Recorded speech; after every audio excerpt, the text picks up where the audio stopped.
सिल्लोड सोयगाव विधानसभा मतदारसंघातून सलग 3 टर्म निवडून आलेले मंत्री अब्दुल सत्तार यांच्या विरोधात जन आक्रोश मोर्चा निघालाय।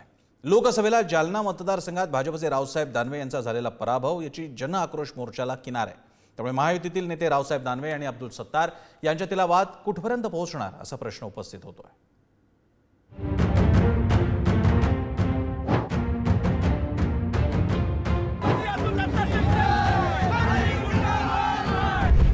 महायुतीतील नेते रावसाहेब दानवे आणि अब्दुल सत्तार यांच्यातील राजकीय संघर्ष आता टोकाला जाऊ लागला।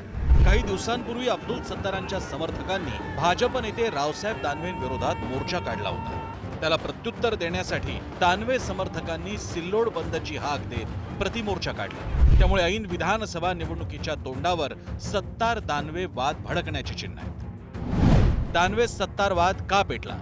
जालना लोकसभा मतदारसंघात रावसाहेब दानवेंच्या पराभवानंतर संघर्षाला सुरुवात झाली। या पराभवामागे अब्दुल सत्तार असल्याचा जाहीर आरोप रावसाहेब दानवे यांनी केला होता। लोकसभेतील पराभवानंतर रावसाहेब दानवेंनी सत्तारांविरोधात मोहीमच सुरू केली। सत्तारांच्या मतदारसंघात जाऊन सिल्लोड आहे की पाकिस्तान असा प्रश्न दानवेंनी उपस्थित केला होता।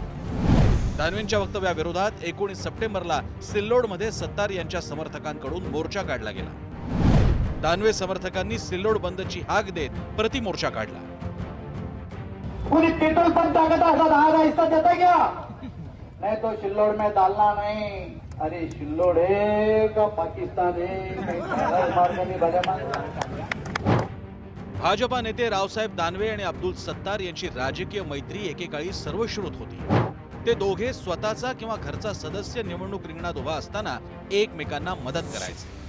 मात्र 2019 मध्ये त्यांच्या मैत्रीत वितुष्ट आलं। 2019 मध्ये सत्तारांची शपथ काय होती? 2019च्या लोकसभा निवडणुकीत युतीधर्म म्हणून अब्दुल सत्तारांकडून रावसाहेब दानवेंचा प्रचार केला गेला। 2019 मध्ये सत्तारांच्या सिल्लोड मतदारसंघातूनही दानवेंना मताधिक्य मिळालं। विधानसभा निवडणुकीत दानवेंनी आपल्या विरोधात काम केलं असा अब्दुल सत्तार यांचा आरोप आहे। जोपर्यंत रावसाहेब दानवेंचा पराभव करणार नाही तोपर्यंत डोक्यावरची टोपी खाली उतरवणार नाही अशी सत्तारांनी शपथ घेतली। रावसाहेब दानवेंचा यंदा दणदणीत पराभव झाल्यानं सलग 5 वेळा निवडून येण्याच्या त्यांच्या घोडदौडीला लगाम बसला। सत्तार यांच्या सिल्लोड विधानसभा मतदारसंघातून काँग्रेसच्या कल्याण काळेंना तब्बल 30,000च्या आसपास मताधिक्य मिळालं। आपल्याच कार्यकर्त्यांनी दानवेंचा पराभव केल्याचं मंत्री अब्दुल सत्तारांनी जाहीरपणे कबूल केलं। त्यानंतर रावसाहेब दानवे आणि सत्तार यांच्यातील संघर्षाला खऱ्या अर्थानं सुरुवात झाली। आता वाद कुठपर्यंत पोहोचणार? विधानसभेच्या पार्श्वभूमीवर रावसाहेब दानवे ही मंत्री अब्दुल सत्तारांची कोंडी करणार का? महायुतीतील नेत्यांच्या या वादात वरिष्ठ नेते लक्ष घालणार का असा प्रश्न उपस्थित होतोय। ब्युरो रिपोर्ट, पुढारी न्यूज।